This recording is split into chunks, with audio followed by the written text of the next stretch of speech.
En el mundo valorizan mucho todo ese patrimonio cultural de las ciudades. ¿Qué decir de Caracas? Bueno, profesor, muchísimas gracias por la invitación, por este momento tan especial, a todo el equipo de producción de Brújula Internacional. Bueno, saludando a todos los caraqueños, a todos los venezolanos que están aquí en esta tierra, en la tierra de Simón Bolívar, pero que también se encuentran en todas partes del mundo, porque Caracas, como usted lo acaba de decir, es única y sobre todo su historia, sus costumbres, sus crónicas. Y bueno, llevamos un trabajo interesante denominado e intitulado Conociendo las esquinas de Caracas, y allí podemos hablar un poco acerca de lo que es el origen de sus esquinas, ¿no? Que comenzó con una plaza mayor, como también la tiene España, Madrid, Todas la las grandes plaza mayor. capitales de América Latina, sí. Todas las grandes capitales, eso es correcto, profesor. Y bueno, de allí comenzaron las autoridades. Es muy importante recalcar que Caracas fue una vamos a hablar de los territorios que no fueron fácil conquistar. Nuestros aborígenes eran aguerridos y al principio se hizo un trabajo con Fajardo, que de hecho una de nuestras autopistas lleva su nombre, hijo de una india, de un aborigen con un blanco. Pero más allá de todo esto, no fue fácil penetrarle a Caracas. Y es así como a través del Tocuyo, que viene siendo una capital para aquel entonces la provincia de Venezuela. Vamos a recordar que la primera capital que tuvo la provincia de Venezuela fue Coro, con el tema de las capitulaciones que realizaron los españoles con los alemanes. Posteriormente se van por mejor clima hacia Barquisimeto y se establecen en el Tocuyo. Y es allí donde sale Diego de Lozada para conquistar este territorio caraqueño, que abarcaba desde aproximadamente lo que hoy conocemos como Valencia hasta Cabo Codera, que es más o menos llegando hacia hoy en día Anzoátegui. Y bueno, con estas expectativas es que se funda la ciudad de Caracas en ese lugar que todos conocemos hoy en día como la Plaza Bolívar, anteriormente Plaza Mayor, y él la funda en el nombre de Dios, con más de 100 personas, porque eso estaba hasta estipulado, según las reales cédulas, Claro. tenían que estipularse con ciertas cantidades de familias. Lo acompañaba su alférez mayor, que se llamaba Ávila, Gabriel Ávila, y de allí viene el nombre de lo que usted acaba de comentar, esa montaña espectacular Claro. llamada el Ávila, donde él tenía pues sus haciendas. Y vamos a recordar que Caracas para la época el cultivo era de trigo, el trigo que trajeron los españoles. El vino también traían los Cacao, españoles. había mucha El producción. cacao fue una fuente muy importante en la provincia de Venezuela. Se cultivó muchísimo. Al principio fueron los canarios los que cultivaban el cacao, pero este cacao fue fuerte. Para hablar de un término o un contexto internacional, bien trae la polémica del Mar Caribe y todas esas confrontaciones internacionales con Holanda, con Inglaterra, porque bueno, estaban los corsos, los piratas, los filibusteros, Los y entonces bélsares los huélsares tuvieron mucho que alemanes. ver en esto de la Sí, agricultura. y entonces ese cacao se iba hacia México. Hacia México. En Venezuela se daba la sal, que se daba en la zona de Araya, y la trabajaban a nivel fluvial por el río Orinoco y pasaba hacia el Magdalena. O sea, fíjate qué interesante trabajar toda esta parte. De Barinas, el añil, el tabaco también era importantísimo en esa época, pues exportábamos. Entonces había ese intercambio. Qué colosas empresas de los españoles para poder poblar todo este territorio caraqueño. ¿Y qué tiene que ver esto con las esquinas, que es el trabajo que ha hecho de investigación? Porque muchas ciudades del mundo tienen esa labor de guardar esos recuerdos y de traspasarlos a las generaciones. Bueno, hablar de las esquinas de Caracas es hablar del pueblo de Caracas. El cabildo se debe al pueblo, que es lo más importante, pero el pueblo hace la historia.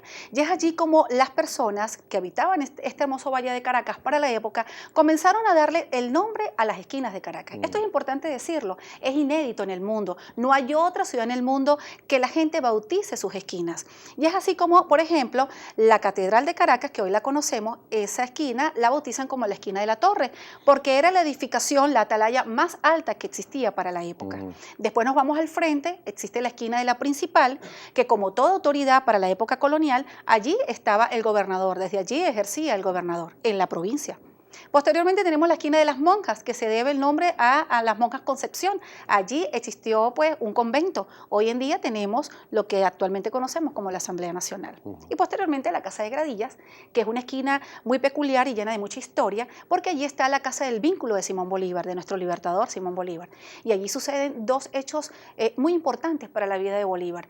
Cuando se casa, él vive allí con María Teresa, y María Teresa muere en esa casa. Pero también en su época de infancia con su señora madre, también la vivió allí y también la vio salir de sus puertas Ahora, esta es una investigación sobre todos los nombres en las esquinas de Caracas. Sí, profesor. ¿Cuánto logra realizarse con esto? Bueno, profesor, aproximadamente según estudios, por ejemplo, si citamos a Valeri con la nomenclatura caraqueña, él dice que existen aproximadamente 300 nombres de las esquinas de Caracas. Nosotros, pues, en nuestras investigaciones hemos llegado aproximadamente como a 100 esquinas, pero lo importante de todo esto es que desde la época colonial existieron 25 manzanas, incluyendo la plaza. Entonces fue naciendo la Plaza Bolívar o Plaza Mayor y de allí se fueron nombrando las esquinas. ¿Qué aporte es este para la historia? Un aporte maravilloso. Yo siento que ahorita las generaciones, las nuevas generaciones, deben entender y prevalecer que por encima de todo está la cultura tradicional del pueblo caraqueño. Y yo siento la necesidad de que hoy en día debemos pues nombrar nuestras esquinas como lo nombraron los autóctonos. Se han perdido muchos nombres, ¿no? Se han perdido muchos nombres y se han perdido muchísimas tradiciones. Por ejemplo, la de Yaguno, la de que hoy en día está por allí las avenidas donde anteriormente estaba el Museo Histórico. Cuartel Viejo también. El Cuartel Viejo, sí. Es muy importante. Sociedad, ahí la esquina de cerca de Sociedad sí Gradillas. existe todavía. La esquina de Sociedad pues, se Gradillas debe. Sociedad, sí. Eso es correcto. Pero es importante lo que usted comenta. Fíjense que Caracas, y eso es algo que tenemos que comentarlo, se abrían las puertas a las 6 de la mañana y se cerraban las puertas a las 6 de la mañana en lo que era la puerta de Caracas, para tener ese tráfico de mercancía, Todavía de esclavos. ahí la Pastora conserva mucho lo que era originalmente Caracas. Se conserva. ¿No? Hay un trabajo interesantísimo en la maestría de Historia Militar, que fue el que yo llevé a cabo, sobre las fortificaciones. ¿Por qué Caracas tenía que ser defendida en la época? Porque ya comenzó como una capital de provincia de Venezuela y ya se tenía el comercio, el intercambio de comercio del cacao, del tabaco, como lo habíamos comentado anteriormente, y había que evitar todo este tema de los piratas y corsarios que también atacaron a Caracas. Caracas fue saqueada en los años de 1560, 1530, y fue saqueado por piratas, donde la despoblaron totalmente y huyeron por la montaña del Ávila. ¿Y ese material dónde puede consultarse? ¿Dónde puede Ese verse? material pueden consultarlo a través de YouTube, allí pueden escribir Mitzi Moncada, Arquitectura Militar Colonial, Fuerza Santiago León de los Caracas, donde ustedes pueden allí pues, profundizar un poco acerca de que Venezuela, por su posición geográfica, históricamente, nosotros tenemos más fortificaciones militares que los mismos virreinatos para aquel entonces de México y del Perú. Bueno, muchísimas gracias. Profesor, además me trajiste un libro de un paisano de La Grita, ¿no? Sí, esto es un detalle que le traemos de La Grita, del profesor Néstor Melani.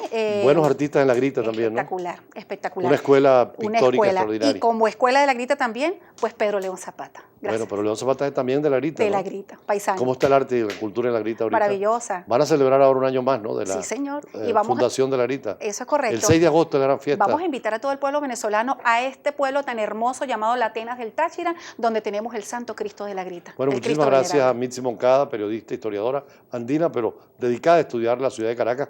Al fin y al cabo todos somos en Caracas extranjeros, en el sentido de que venimos de muchos sitios del interior, y una gran colonia europea fundamentalmente, como también la herencia africana. Todo se mezcla acá, afortunadamente, para esta nueva raza extraordinaria que es la de Venezuela. Más adelante vamos a hablar sobre comercio internacional con Tomás Osía López, quien ha sido un alto funcionario de Fede Cámaras y conoce mucho esta materia que es eminentemente diplomática.